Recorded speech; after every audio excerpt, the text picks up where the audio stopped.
Okay, it's another beautiful Friday and it's time for Pains, Love and Family. Moninkola Ogidon is my name, and like you know, I never do this alone. I am never alone on the show. I have my co-anchor on the program. My name is Dimeji Danis, and like she said, you're welcome to the program. And I apologize for the quality of my voice. To get better next week. We'll manage it for today. Okay, today, Dimeji, like you were saying before we came on air, that today's topic seemed to be about a woman. Even though I get to that was off record. It's also about yeah, but I was just joking. Yeah, okay, better. I was joking. Very quick. Don't sell me out. Very quickly, when we decided to talk about this, the first thing that came to my mind is the fact that, to be honest, I think it's the woman who bears the brunt of the whole thing when it comes to childbearing and everything that surrounds it. But Dimeji is a guru when it comes to the microphone, not a guru when it comes to anything medical. So we have a medical doctor in the house who is going to talk about the health implications. He's a man as well, so of course we expect the perspective of the man. Yes, Dimeji is here, but we have Dr. Akwola. It's good to have you join us in the studio. You're welcome on the program. Thank you very much. And we have Madam Mrs. Jumoke Omotosh. Why is it Madam Mrs.? The house is full for you, so we have a lot to hear from you. 3 against 2. But then, don't worry, we'll do well. And we have another gentlewoman in the studios, Mrs. Chika Isiaka.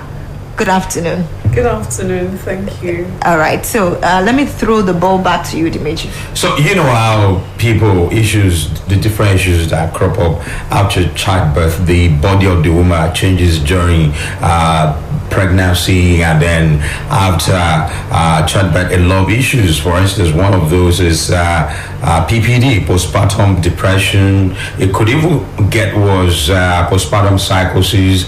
A lot of people are worried about when they should start having sex after childbirth. A lot of people are worried about women. Some are worried about their looks, their body, whether they are no longer attractive to their husbands. A lot of things go on in their head, and that's why today, like Moody said, we'll be talking about all these issues, not just postpartum depression. All these issues, we'll be talking about them. So that's why I'm going to turn to the doctor.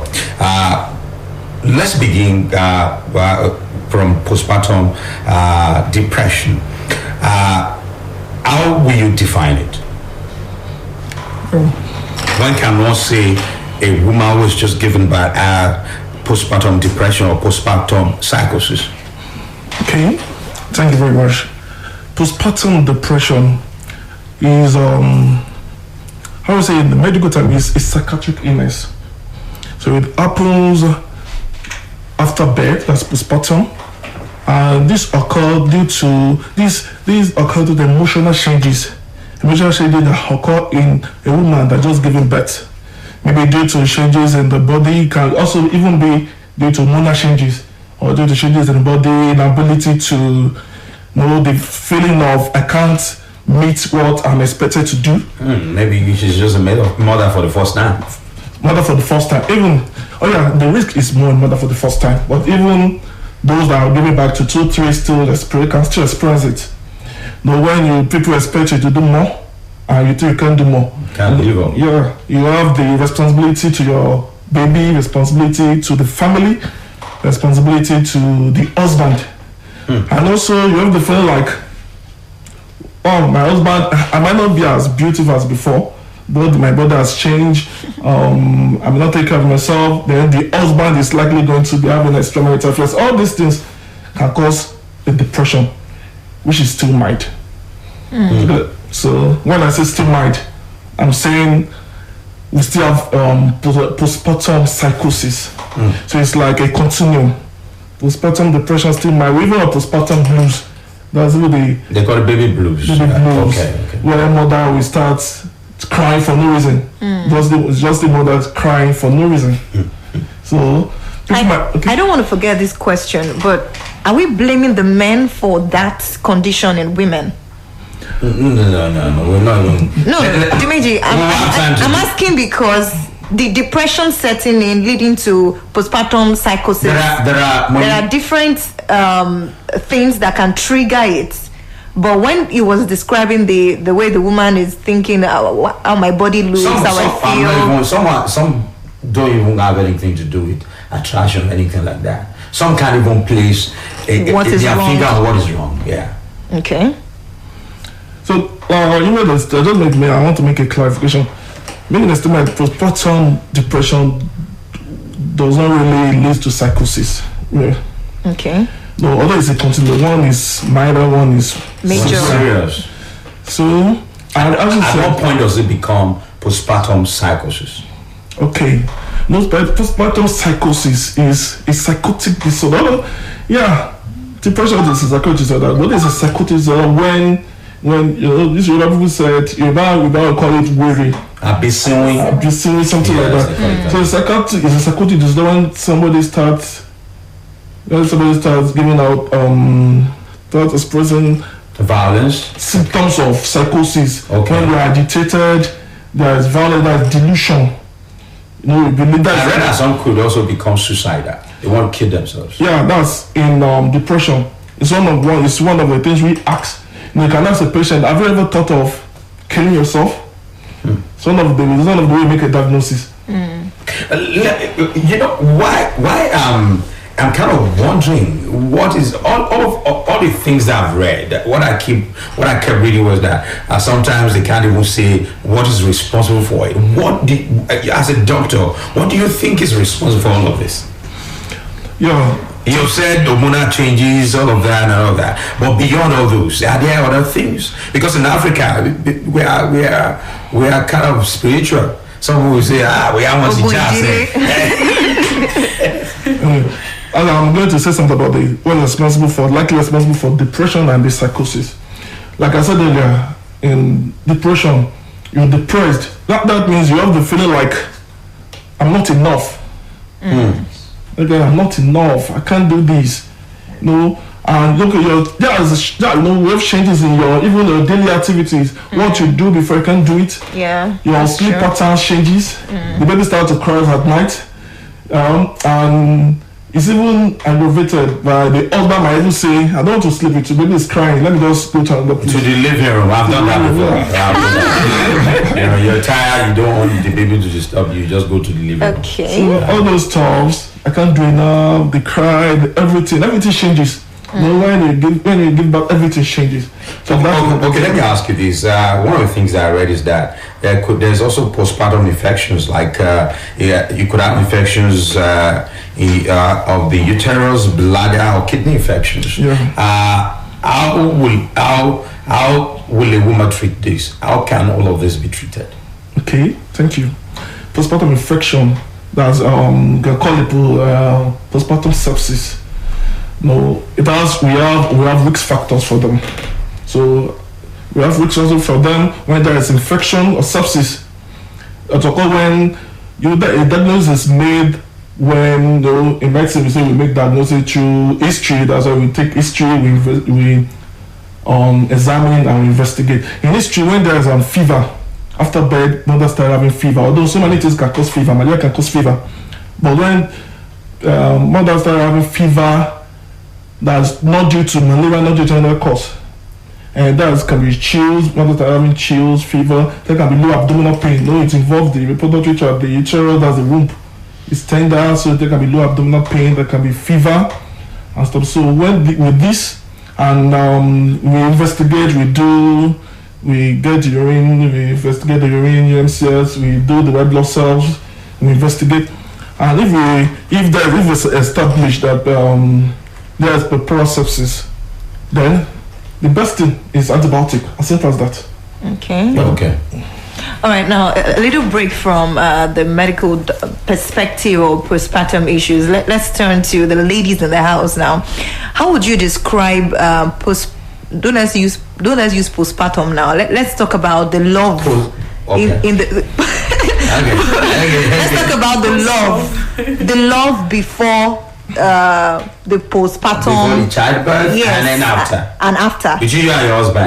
Was there? Can you say that there was a difference? I think there is, or there should be, but can you practically say that there was a difference between the way you both What used to be and what it is and what now? it is now when the kids have started coming in? Okay. Okay, thank you for the question. I'd say there is a difference in the love. However, it depends on a range of factors. For instance, if you have a husband who is supportive, who is very helpful, who is there basically, because one of the things I feel that leads to this depression they talk about is the unavailability, is the woman being, feeling as if she's The only one the in only the one mix. in this. Do you get? So if the husband is very supportive, if he's the kind who is really really there, then I'm very sure that you won't have this postpartum depression and the love will thrive. Basically, from my experience, I feel that it was even more. Yeah, After you had the child, yes, the after love I had grew. the child, yes, the love grew. In that, I think it was that kind of a moment, being that it was the first child. It was that kind of a moment where you just felt like, oh wow, look at this new addition. So we have, been added to, and we weren't around, so it was just the two of us. So there was no mother-in-law around to help out. So we're trying out everything for the first time by ourselves. Bathing the kid, the child, we had to do it together. We had to learn together, make mistakes together. So I think it was a better opportunity to bond over that. But I will not generalize our experience over other people who had it differently. Exactly. So for us, it was that moment of coming together, because it was just more, basically. Yes, was there depression? Yes, there was. Sometimes you see your stomach, it's all flat, and you're like, no stretch marks. You were lucky. Yes, I escaped. So, but you would have your body definitely changes. It becomes more loose, especially the first 2 weeks ish. Your skin is loose and all of that. You're flabby, and so it wasn't nice. But okay, Jumoke. Well, let me use my own experience talking about this postpartum depression. My first child, I never experienced it. For my last child, I cannot imagine what I went through, because it got to a point, my husband and I were drifting apart, because there are times I just want to be on my own, and most of the times when I'm on my own, throughout the day I'm okay, but when it comes to the night, you see me shivering. And my husband was like, "This woman, are you sure you are normal?" I said, "Well, how do you mean? When we had our first child, I was okay. So why is it?" So it was giving me concern. And when people around were like, "Madam, are you fine?" I said, "I'm okay." I had no option. I went to medical, and the doctor was able to tell me that this is not depression. This is postpartum trauma. Like trauma. Wow. Let me ask, do you think that having a support system could also help? Yes, it helped. Yes. Because the doctor now called my husband and I and told him that the only way you can help this woman is to help her let go of whatsoever is bothering her during the pregnancy and after the pregnancy, and it really helped. Okay, let's turn to the doctor. We know for a fact that after childbirth, some women bleed, but when does it become abnormal?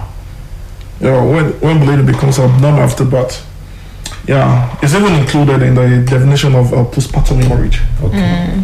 Whereas the postpartum hemorrhage is bleeding in excess of 500 mils after vaginal delivery, and they even go further, and in excess of 1.5 liters and 1,500 mils after CS.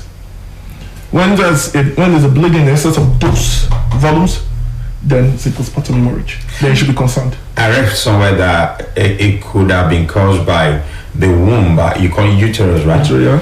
Not going back to its position. That's the main cause. That's the main cause. That's the main cause. How is that treated? Yeah, no. Womb now is number one. A good I would say a good management of labor. That's the first thing. Manage labor adequately. As in manage labor very well. Patient after delivery, make sure that the placenta is delivered. Okay. It's delivered because within placenta is one of the reasons for ectomy, that's the womb not coming down. Then we do a rub up, because of the rub up contraction, rub up the uterus, the womb. Rub it up, that helps contraction. You rub it. How do you do that? I rub it, it's like at the pelvic region, you feel the womb. You might not feel the womb. I know that during labor, doctors do all these dilating and all of that. They want to know 5 fingers, all of that. I know sometimes they say they can feel the baby already. That's the vaginism. The rub up is abdominal. It's through the abdomen. Okay, you do that. Okay. Just rub. It's like not something to contract. Just trying to squeeze yourself, trying to rub and squeeze yourself. It helps in contraction. We have all some drugs that helps in contraction after delivery. The time after delivery of the anterior shoulder of the baby, you give ergots, oxytocin. Don't give ergot when there's hypertension. You give oxytocin stuff. So those good management of labor, second stage of labor and third stage of labor, can help prevent ectomy. Although we have so many other risk factors for ectomy, that's the womb not coming down. Okay. Coexisting fibroid, multiparity when mother has given birth to, when the baby is deceased. Child.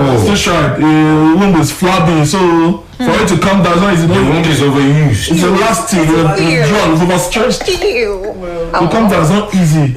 Let's look at another one. I've had people say after giving birth, they could not control how they urinate, passing out feces as well, and all of that. What causes that?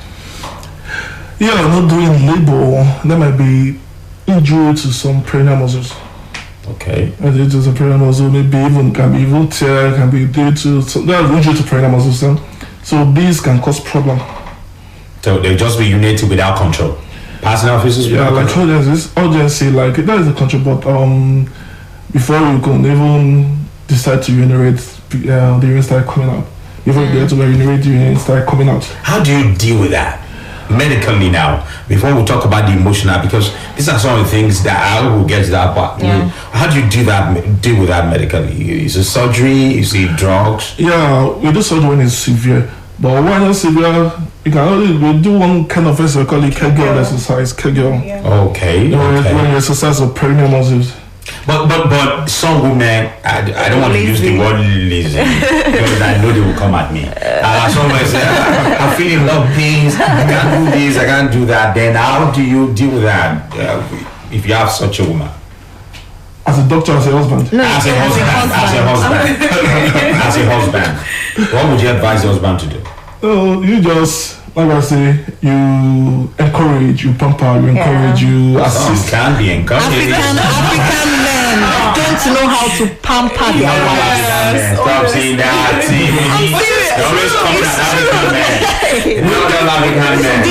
The other issue that I have surrounding this postpartum palaver, quote and unquote, is the fact that I had that issue. My husband didn't have issues with it, but people around me had issues with it. My tummy was protruded. Too big.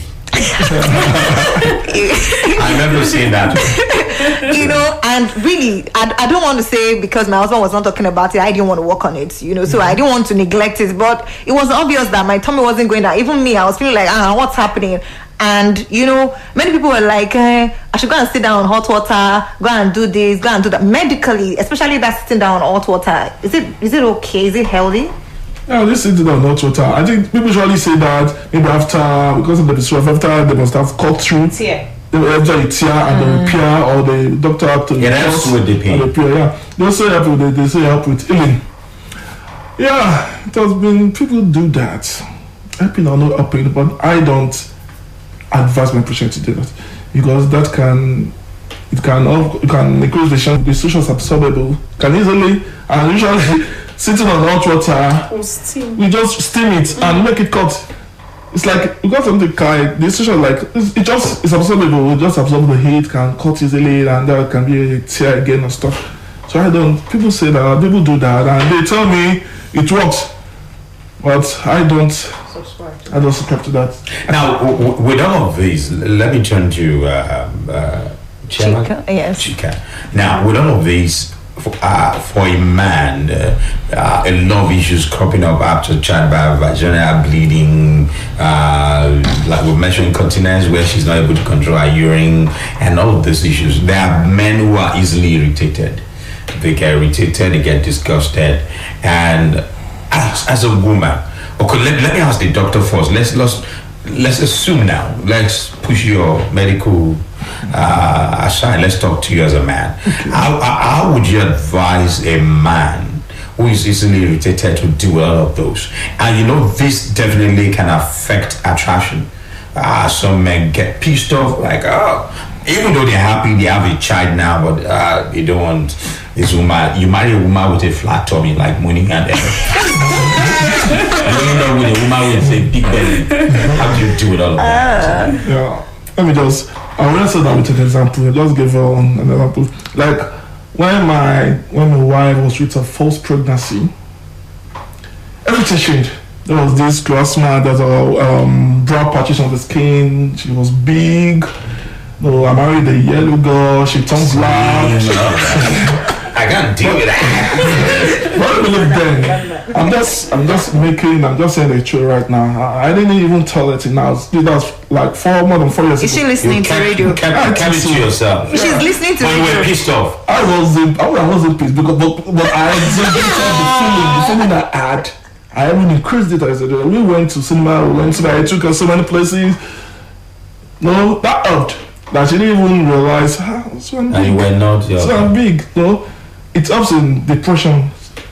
So I think it is really the care, love, even if you have to exaggerate it, even if you have to pretend. Okay, my wife told me something. Women talk when they see them one another. They love things. You'll be shocked at some of the things they discuss among themselves. And some of these things, my wife, when we're talking, she lets me in on some of the things she discusses with her friends. Okay, there is a lady who is also a wife to my friend, who is my wife's friend, who had sex on the same day she had she gave birth. Let me tell you, Chika. What do you think about that? I'm going to ask the doctor. What do you think about that? They say some women may not bleed, some don't.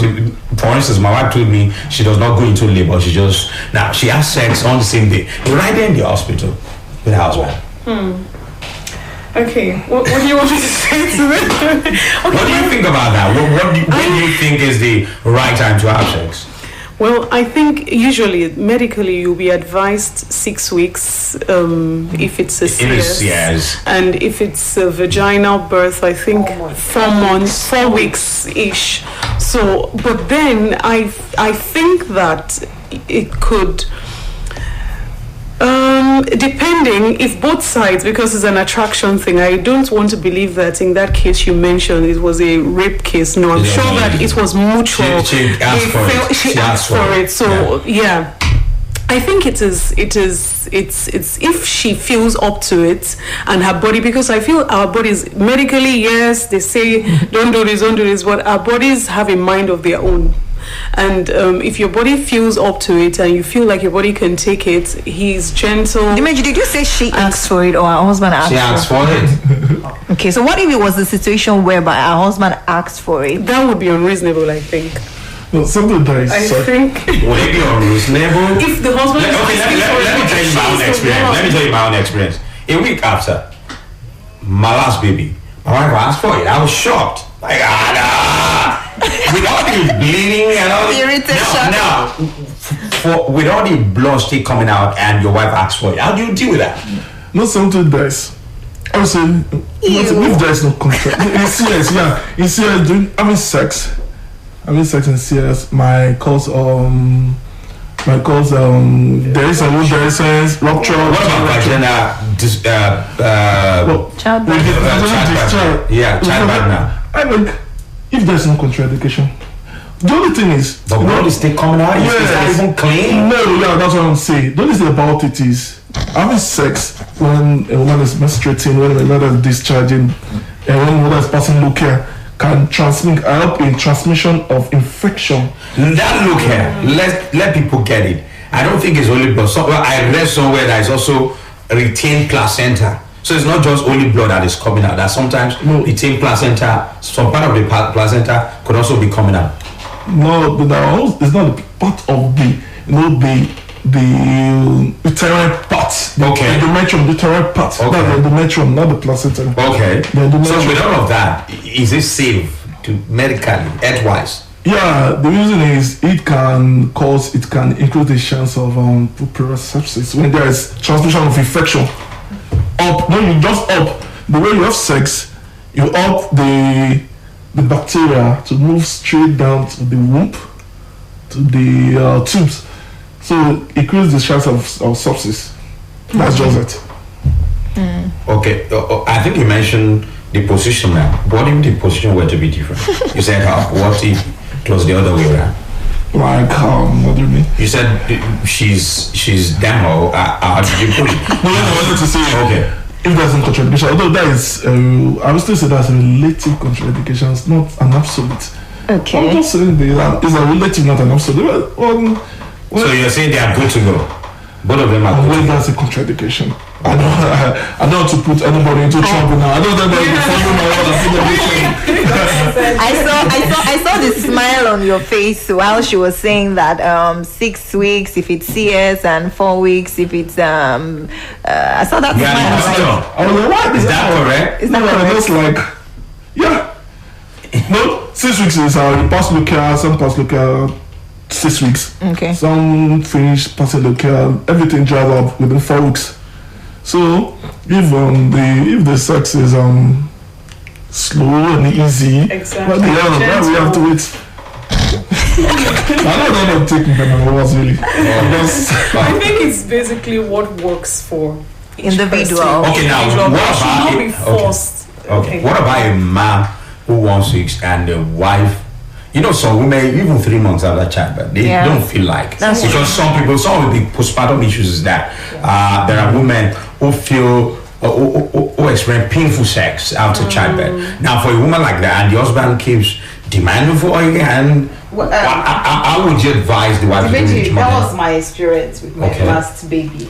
3 months after childbirth, I don't even want to hear anything. Some women don't even, their libido is down. I wasn't even thinking about it. It wasn't even coming to my head in any way. And anytime my husband tried to make advances, I cannot imagine. Maybe I don't want to imagine what happens, what transpires between both of us. He ends up leaving the room for me. I don't get all that because I just let me be. I think it's part of the postpartum trauma that was going through that time. Then what does the man do? Is he wants it? You're not. Well, I tried to make him understand that this never happened. 3 months. Will you understand? You want to say something, Chica? Okay, so I think that if the two of them have an understanding, the lady is not just trying to just like push go away. She's going through stuff. The man should try to join her in that journey and say, okay, what are you going through? How can I help you with it? Sometimes it might be her body. She's not comfortable, being bare. Maybe the husband will not like the body. Maybe it's not as sexy as it used to be before. Maybe she's not confident. She just feels like, go away, I don't want to. And then maybe if she experienced a lot of, trauma in the childbirth and she's like, I don't want to ever have it, stuff like that. So, but she might need to be walked through it with an understanding husband, a husband who is not just thinking about, having his satisfaction and getting out, but who is thinking, okay, this is my wife and she's going through this. This is not how she used to be before. She used to be, so, and this is different. So what are you going through? Talk about it. And then also, he might not just go directly in the first place. When she begins to let go and become at ease, he might want to, start with just foreplay and just have fun and do things, just ease into it basically until she feels comfortable enough to,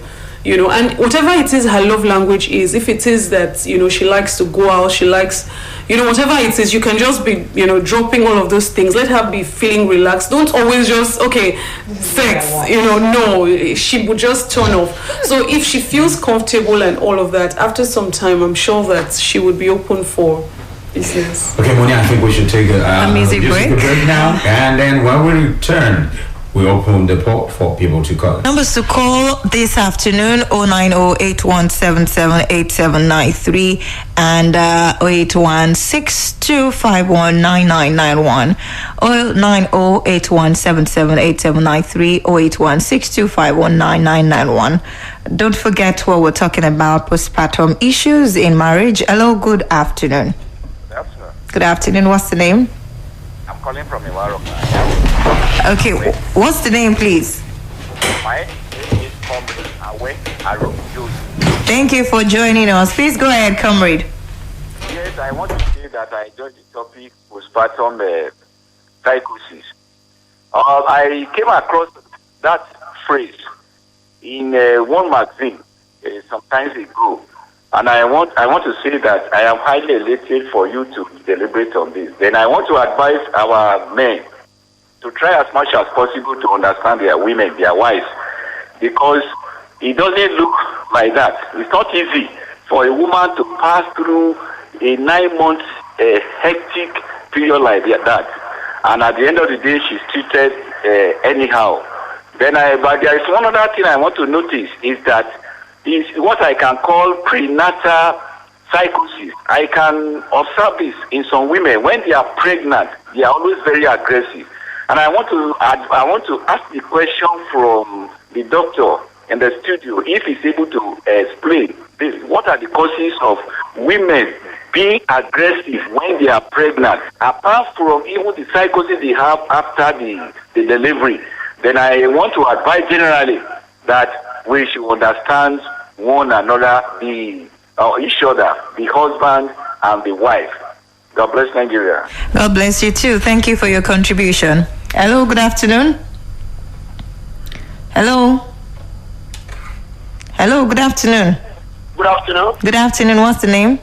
This is Dr. Festus Alabi from Ekwe in Akoko Edo. Thank you for joining us. Please go ahead. Yeah, very interesting. I think I joined the doctor, Dimeji, yourself, and everybody. It's very interesting and funny also. I want to say that very short contribution, that any man that have been with the wife in delivery room, labor room, he will understand and know that women pass through her, while bringing out child. But notwithstanding, I urge every man, please to follow your wife by understanding, because women, they are not our slaves. Oh, we lost that number. We lost the call. Sorry. Thank you for that contribution. I think you already made your point. 081-6251-9991, 090-8177-8793. Hello, good afternoon. Hello. Good afternoon. Hello, good afternoon. Good afternoon. It's good to have you join us on the program. What's the name, please? Hello. We can hear you. Good afternoon. Good afternoon. What's the name, please? My name is Suru. Suru. Yes. Where are you calling us from? I'm calling from Edo State. Thank you for joining us. Please go ahead. Married woman, whether married woman or married man, they have to understand themselves. When they marry themselves, before they go into themselves, they're supposed to understand themselves before they marry. Marriage is not what waiting that they enter just like that. So if man and woman know themselves, if they don't enter house, they're not supposed to be quarrel. So that's my. All right, thank you for your contribution. Even though I wasn't sure you got to what. One more question. Okay. Maybe before you take out of the call. Another thing, I've spoken with men who say breast milk for them seems like a taboo. I'm asking the doctor now. Breast milk for them, when you get into sex and all that, breast milk for them seems like a taboo. Is it wrong for men, breast milk? Seriously? I'm talking for all the men out there. They know what I'm saying. Breast milk is not a taboo. Breast milk consists of water, vitamins. For adults. For adults? It's good for adults. I read somewhere that it's good for adults. Somewhere that's good for adults. It's not enough. Why? It's not enough for the baby. It's not enough. No, the vitamins, everything might not be enough For an adult. for the requirement what an adult needs. But that's not the only thing that is taking. And sometimes, the wife, one of the postpartum issues, swollen breasts and all of that, is too much. Some women will go to the bathroom to express it out and all of that. I think a man should help. To suck it. Is that what you're saying, Dimenji? I don't get it. Money, I didn't put it like that. Don't put words in my mouth. Doctor, is it wrong? I'll just say it's not a taboo. He just answered the question. He just answered me. Oh, what do you think, Chika? Well, I don't think he's going to be. That's not his food or his lunch or. He's not saying it's his food now. He's just helping out. Helping out. Helping out instead of wasting it. Okay, let's take one more call before we say goodbye on the show this afternoon. 08162519991. Hello, good afternoon. Hello. Good afternoon. Good afternoon. My name is Barry from Indo. Thank you for joining us, Dari. Please go ahead with your contribution. Yeah, I thought that women should be taken good care of. They are just to support men in what they are doing. And concerning the last discussion that you are saying on breast milk or whatever, it is good for man to ask.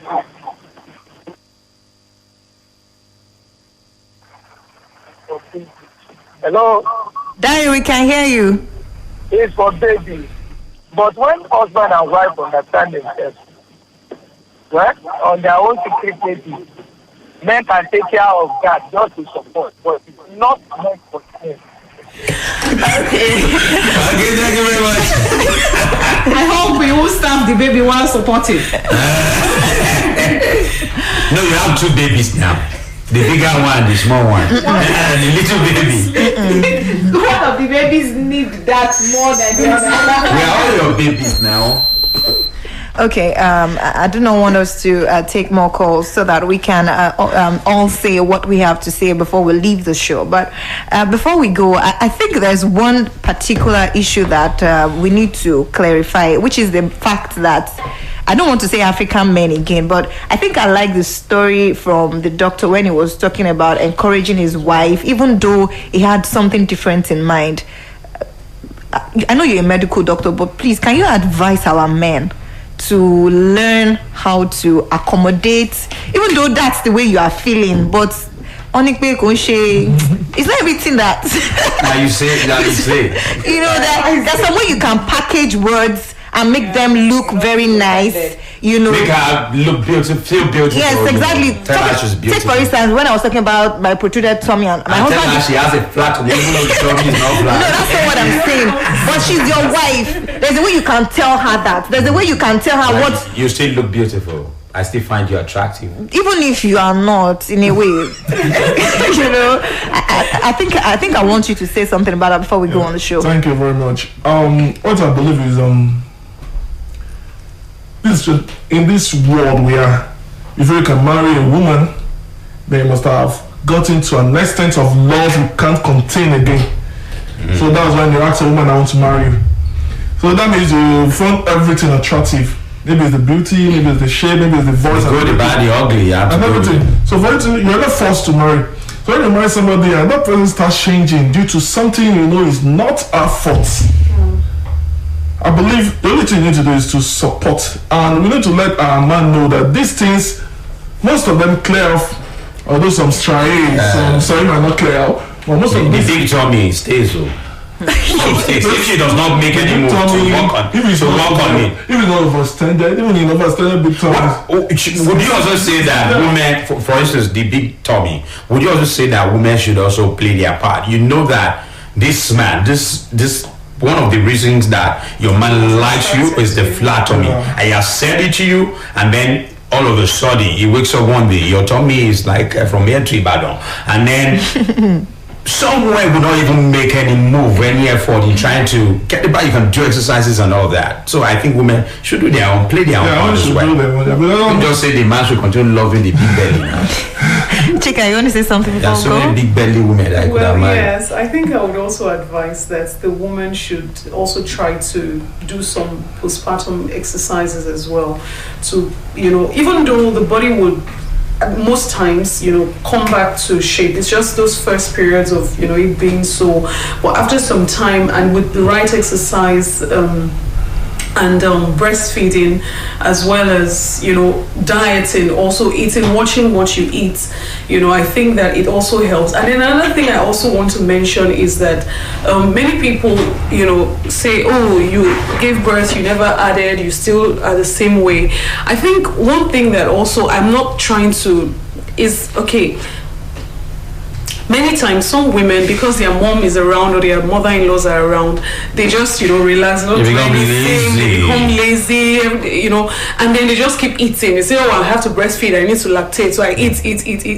At the end of the day, they add so much weight, their stomach becomes, and they're not doing anything, so they just become more and more. So I feel that they should also do something about, be active, basically, be active and help yourself. Thank you, Jumoke. We really have to go. What do you have to say? Yes, be it postpartum depression, postpartum trauma, just love yourself.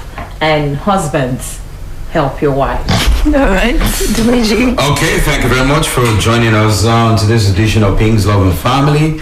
I'll hang with this quote: postpartum depression makes you suddenly feel like a stranger to yourself, but knowing the clinical facts are the first step toward awareness. By Judith Dipper. My name is Vijay. Thank you for being part of the show. Thank you. And do join us next week for another edition. Thank you for being part of the show as well from my end. Please, women, after giving birth, continue to dress well and look good and attractive to your husband. Take care of your tummy. Yeah.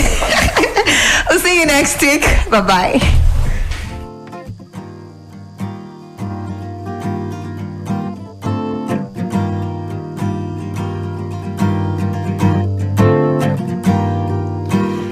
Baby, it's stressful.